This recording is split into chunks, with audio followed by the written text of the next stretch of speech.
y'all. This is your girl Sonia, and welcome back to She Say Sports. Today I have with me producer extraordinaire and founder of Open Mic Broadcast, my producer, Mike Prince. Hey, Mike, how you doing today? I'm doing fine, and I'm going to feel a whole lot better. You keep calling me producer extraordinaire. Okay. One of the best. One of the best. Thanks for joining me. Mike, as you know, the coronavirus has not only changed our everyday life, but it is changing how we view sports. Earlier this week, Commissioner Roger Goodell announced that the 2020 NFL draft will be a virtual draft, meaning all teams and players will be, I guess, kind of like via an outlet like Zoom, I'm assuming, and they will conduct the draft in that manner.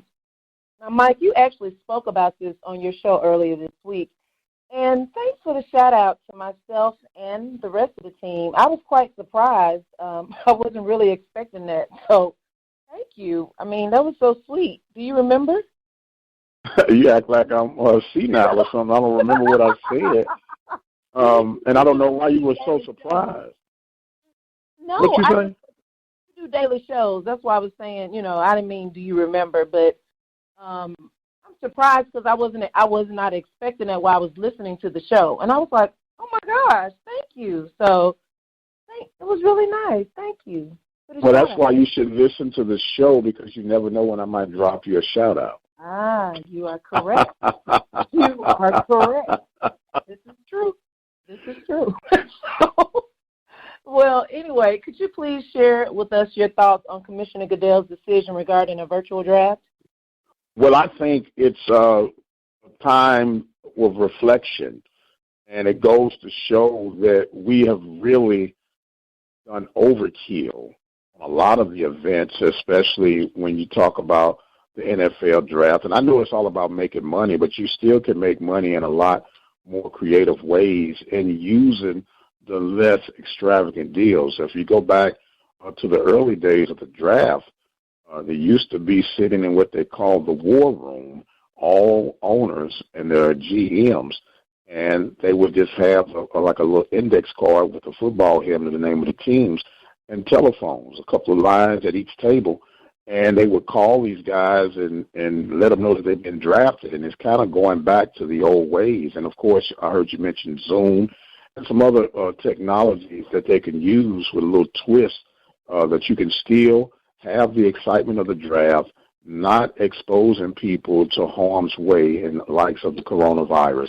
and still have people that will watch it and be interested in it. So I think it's going to be the wave of the future. You can save a whole lot of money as far as travel, hotels, expense, and things of that nature. So I really am looking forward to more events being held like this, not just the NFL, but other MLB, NBA drafts, and so on and so forth. Mm-hmm. Yeah, it will definitely be cost effective. And I was going to ask you, do you believe the NFL will follow suit as well as other leagues? And I'm sure that's probably going to be the case since, this is kind of like the new landscape of Absolutely. For the sports world, yeah. So, wow. So do you think after this pandemic is over, will we possibly continue this handling business virtually like this? Well, you're going to have to until a calmness comes over, not just the nation, but the world. Okay. We're experiencing things that has never been experienced before. Now, we talk about the 6-foot social space zone now. It used to be 3 feet. I don't know if you remember. They say, man, give me my 3 feet of space. So now it's been doubled to 6 feet. And when you look at it, it's going to impact the way we travel from here on out, because airplanes are definitely not 6 feet away from each other. No. Trains, buses, they're not 6 feet away from each other. So it's going to have to restructure and reshape everything that we once upon a time knew. But as man has always shown that he has ingenuity and the willingness to continue to make money, so he'll figure out a way to make things work. That is true. And, I'm just, when you were saying, it's probably a lot is going to change because of this. I go back to 2001, 9/11, and how, flying changed. It was amazing. Before all of that, family could just, wait for you in the airport until you left, watch the plane go away. Now you just get dropped off, and that's it. That's right. A lot of, even with this, a lot of things will definitely change regarding traveling, like you said, and just really everything that we do right now. It's possibly going to be, it's kind of sad, but in order to make sure everyone is safe, it will probably have to be done. I agree. Totally agree. Well, Sonia, here's something that I've been thinking about. We've been looking at this thing from only 3 angles, and I think there's a 4th angle that we really have to look at. The institutions have been concerned about getting sports back on track. Right. The organizations, such as the NCAA and the networks, they've been majorly concerned about getting sports back on track. And the fans have been, pulling their hair out about getting sports back on track. But what about the parents? No one has asked the parents, and I'm speaking of high school and college, of these kids, even if they give the clearance, if the clearance is 2 weeks from now, 2 months from now, a year from now, are you going to be quick to want your child to go back out there in potential harm's way? That's interesting. Never thought about that. That's something that you need to think about. When we talk about the 6-foot social spacing now, how are you going to implement that on the sideline of 100 football players, on a basketball bench with 12 players sitting on top of each other, in a baseball dugout? How are we going to do that? Right. How are we going to prevent the 6-foot safety zone from people tackling each other or going up for rebounds over each other? Oh my gosh! Yeah, wow. That is something to really think about, because then the way we see football now will never be the same. No. Or basketball, because baseball probably can be the same because they're pretty distant as far as the bases, and not a lot of people are crowded. Only the umpire is, and I heard that they're going to do something. I think, on your show, they're going to have like a robotic, some type of right, an electronic strike zone, which is something they've been wanting to experiment with for years now. But some of the baseball purists argue the fact that it removes the human element of error in baseball.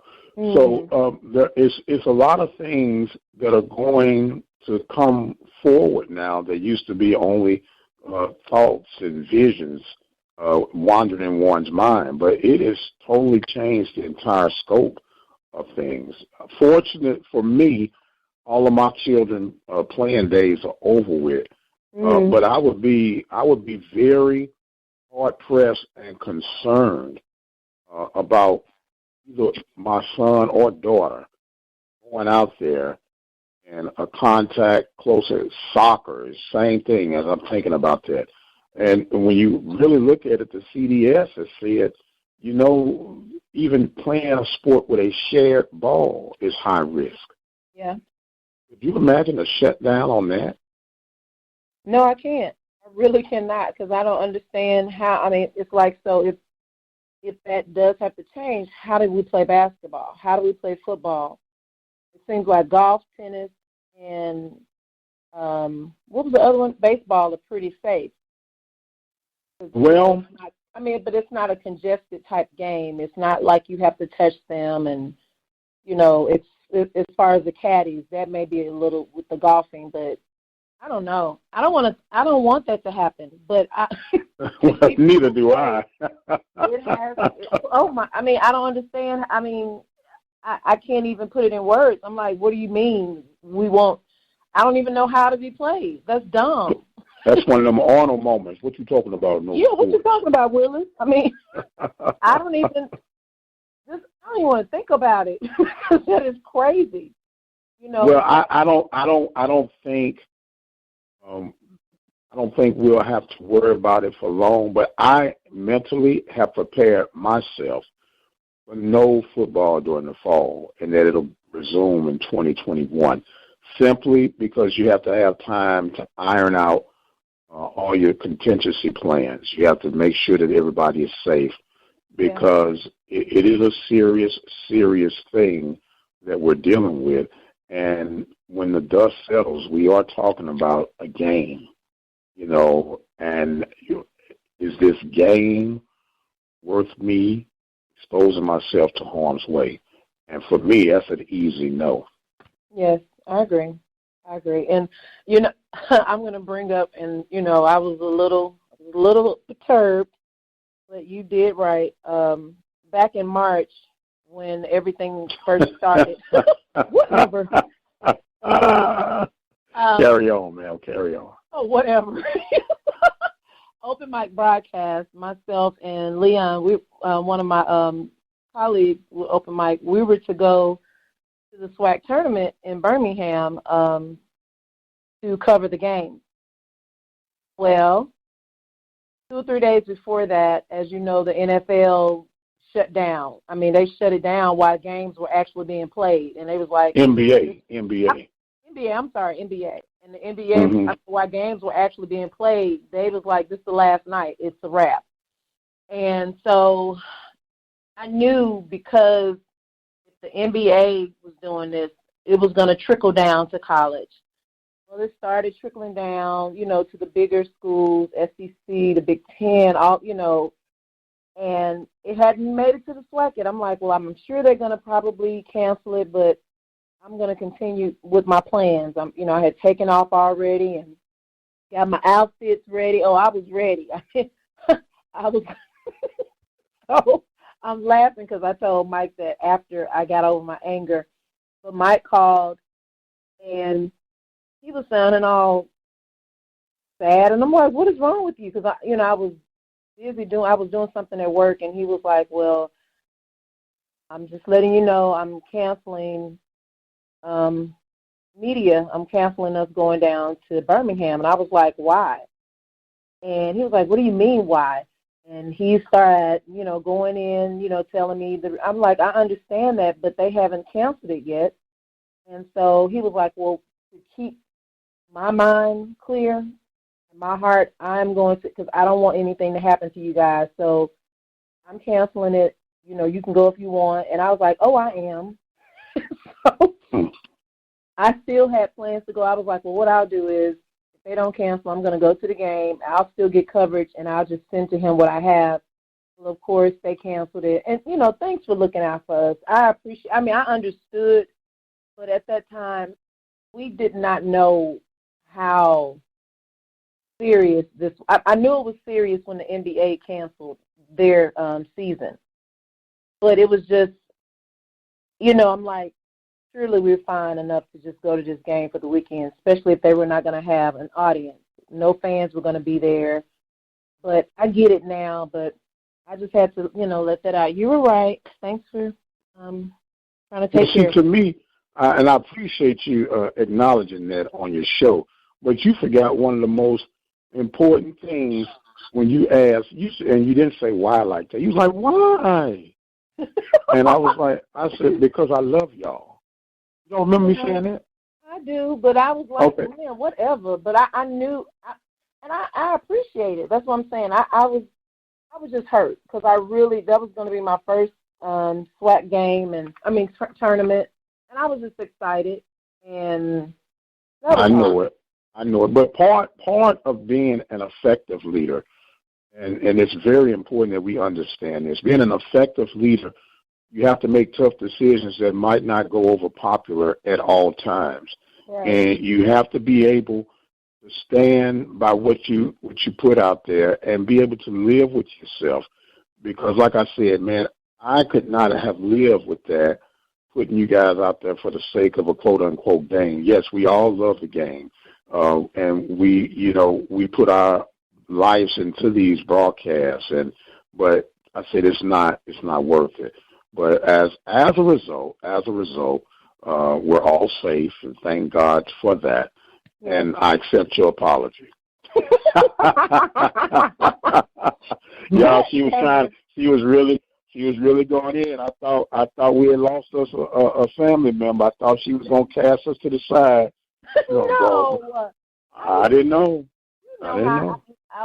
I really was excited. I had my interviews lined up, who I was going to interview. I was just excited. That's all. But I'm very thankful, that, like you said, everybody's safe, and we'll get them next year, hopefully. That's right. That's right. We'll get them next year. And for the record, it wasn't Leon, it was Lee. Lee, I'm sorry.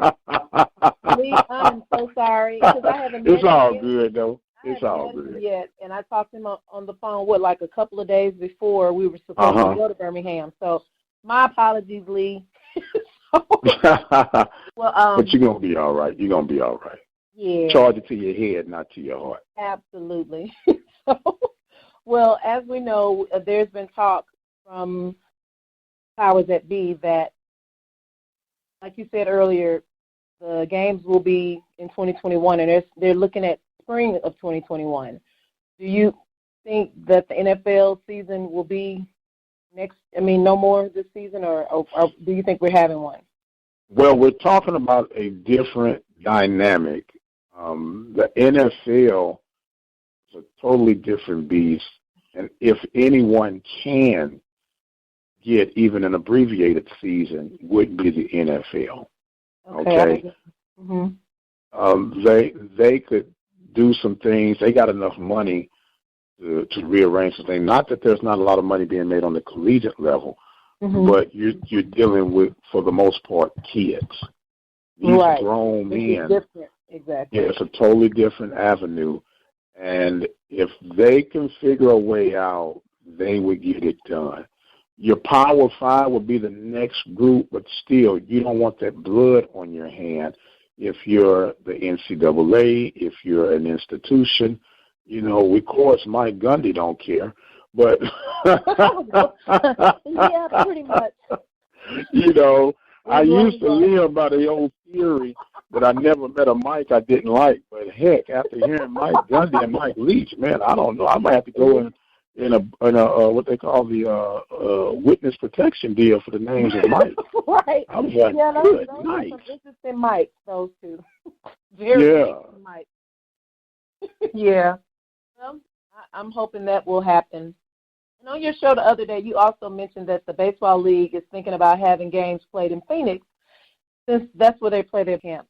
Do you think because Phoenix has a very hot climate, is that one of the other reasons they chose Phoenix? Because, the hot air kills the virus. Well, depending on who you ask, some of the medical experts say it does, others say it doesn't. And then that's a whole nother deal, because there are all kind of conspiracy deals going out. But for the most part, not only is the heat a consistent factor in Arizona, but you have a lot of the ballparks. I think there are 10 ballparks, not counting. The Arizona Diamondbacks' home field is also in Arizona, so that would give them 11 ballparks to play in. And the parks are only like 50 miles or less away from each other, so it'll be less congestive travel, this, that, and the other. So I think they're just kicking that can down the road as well. Everyone has to sound optimistic as possible right now to keep that quote-unquote hope alive. Right. But if it is what it is, even if they were giving me tickets to go and witness these events or to cover these events, I'm not going. You're not going? No, I'm not going. I'm not going. And that ain't no fear. I got you. That's wisdom. It's best to be wise right now. So, I agree with you about the games. I probably, and I've seen for the Dallas Mavericks. I don't know how, I actually read something yesterday that the NBA is actually trying to get some of the money back from the players, because they're not playing. And I'm like, can they even do that? Because a lot of them have guaranteed contracts. So that's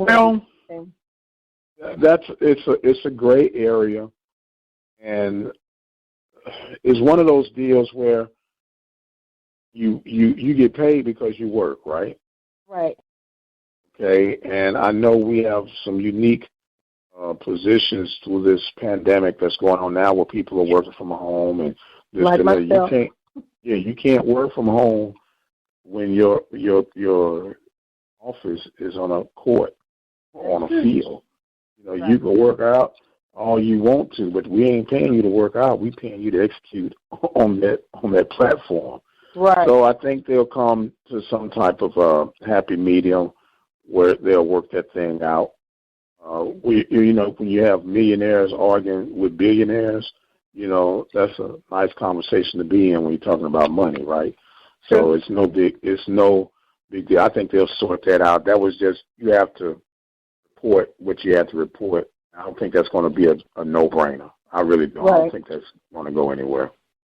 Well, I brought up the mask because I sing for them, but I won't be, you know, until I feel safe. I definitely will not be singing at any game. Well, here's riddle me this: how would they even ask you to come sing the national anthem if there's no one there?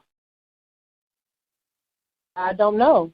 I mean, because this, like you said, this is a new space that we're in. I'm not sure. Right. I don't know how they would do it, but I know when people have, you know, like couldn't make the game at the last minute due to traffic or something, they just play the anthem over the system. Right.